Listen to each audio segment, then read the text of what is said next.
എല്ലാവർക്കും നമസ്കാരം. ഫേസ്ബുക്കിൻ്റെ ഒരു വലിയ ചതി നടക്കുന്നുണ്ടോ എന്നുകൊണ്ട് ഞാൻ ഇന്നലെ ഒരു വീഡിയോ ഇട്ടിട്ടുണ്ടായിരുന്നു. ആക്ച്വലി അതെൻ്റെ ഒരു ഇൻട്രൊഡക്ഷൻ വീഡിയോ ആയിരുന്നു. പക്ഷേ ഇത് ഇൻട്രൊഡക്ഷൻ നമസ്കാരം എന്നൊക്കെ പറഞ്ഞു തുടങ്ങി ആരും കേൾക്കില്ല. അതുകൊണ്ട് ആ കാര്യം ഒന്നും എടുത്തിട്ടുള്ളൂ. കാര്യം ജെനുവിനാണ്. സത്യത്തിൽ അതിൻ്റെ ഒരു വിവരക്കേടായിരുന്നു. വേറൊന്നുമല്ല, ഫേസ്ബുക്കിൽ വെറുതെ പോസ്റ്റുകൾ എടുത്ത് ഷെയർ ചെയ്ത് മാത്രമുള്ള ഒരു എക്സ്പീരിയൻസ് എനിക്കുണ്ടായിരുന്നുള്ളൂ. ഫേസ്ബുക്കിലും ഇൻസ്റ്റഗ്രാം ഞാൻ തുടങ്ങുന്നത് തന്നെ എൻ്റെ സിസ്റ്റർ ഹാൻഡ് ഫോട്ടോഗ്രാഫി എന്നുകൊണ്ടുള്ള ഫോട്ടോഗ്രാഫി ചെയ്യുന്നുണ്ട്. അതിന് ലൈക്ക് അടിക്കാൻ വേണ്ടിയാണ് ഞാൻ ആദ്യമായിട്ട് ഇൻസ്റ്റഗ്രാം അക്കൗണ്ട് തുടങ്ങിയത് തന്നെ.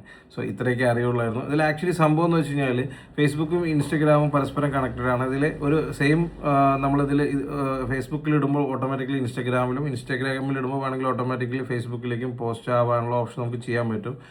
ഇൻസ്റ്റാഗ്രാമിൽ നമ്മൾ അങ്ങനെ ഒരു പോസ്റ്റ് എടുത്തു കഴിഞ്ഞാൽ അതിൻ്റെ തൊട്ട് താഴെ അതിനോട് കൂടെ ചേർന്ന് ഇൻസൈറ്റ് എന്നുണ്ടാവും. അതിൽ ക്ലിക്ക് ചെയ്താൽ ടോട്ടൽ വ്യൂ ഉണ്ടാവും.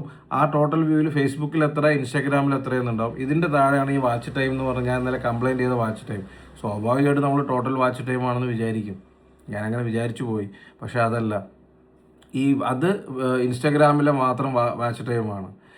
ഇപ്പോഴത്തെ ഫേസ്ബുക്കിലെ ഇതേപോലെ ഒരു ഇൻസൈറ്റ് ഉണ്ട്. അതിൽ പോയി നോക്കിക്കഴിഞ്ഞാൽ കാണാൻ പറ്റും. പക്ഷേ അതിൽ കാണണമെങ്കിൽ ചിലപ്പോൾ പോസ്റ്റ് ചെയ്ത് ഒരു ദിവസം കഴിഞ്ഞാൽ ആ സൈറ്റിൽ ഓപ്പണായിട്ട് ഡാറ്റ വരുള്ളൂ.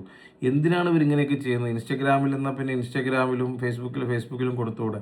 എന്തായാലും ശുക്രണ്ണനെ നമ്മൾ എന്താ പറയുക, സംശയിച്ചതിൽ സോറി. പക്ഷേ ഇതിലൊരു രസം എന്ന് പറഞ്ഞു കഴിഞ്ഞാൽ സാധാരണ ഒരു പോസ്റ്റ് ഇട്ട് കഴിഞ്ഞാൽ എനിക്ക് കൂടുതലും കാണുന്നത് ഫേസ്ബുക്കിലാണ്. കാരണം നമ്മൾ ഈ ഫേസ്ബുക്കിലാണല്ലോ ഫ്രണ്ട്സ് ആൻഡ് ഫാമിലി കാര്യങ്ങളൊക്കെ ഉള്ളത്. ഇൻസ്റ്റാഗ്രാമിലും കാര്യമായിട്ടില്ല. യൂട്യൂബ് നമ്മൾ എന്തെങ്കിലും കാണാൻ വേണ്ടി മാത്രമേ എടുക്കുകയുള്ളൂ. വേറെ കമ്മ്യൂണിക്കേഷൻ ഒന്നുമില്ലല്ലോ. അപ്പോൾ പൊതുവേ എനിക്ക് ഇട്ട് കഴിഞ്ഞാൽ കൂടുതൽ ആളുകൾ കാണുന്നത് ഫേസ്ബുക്കിലാണെങ്കിൽ ഫേസ്ബുക്കിന് കുറ്റം പറഞ്ഞുകൊണ്ടോ ആണോ എന്നറിയില്ല, യൂട്യൂബിൽ ഭയങ്കര സാധാരണത്തിൽ കൂടുതൽ റീച്ച് ആയിരുന്നു എൻ്റെ റീച്ചുകൾ വെച്ചിട്ട്. യൂട്യൂബ് അങ്ങനെ മോശമാകാൻ വഴിയൊന്നുമില്ല, എന്നാലും പറഞ്ഞതെന്ന് മാത്രം.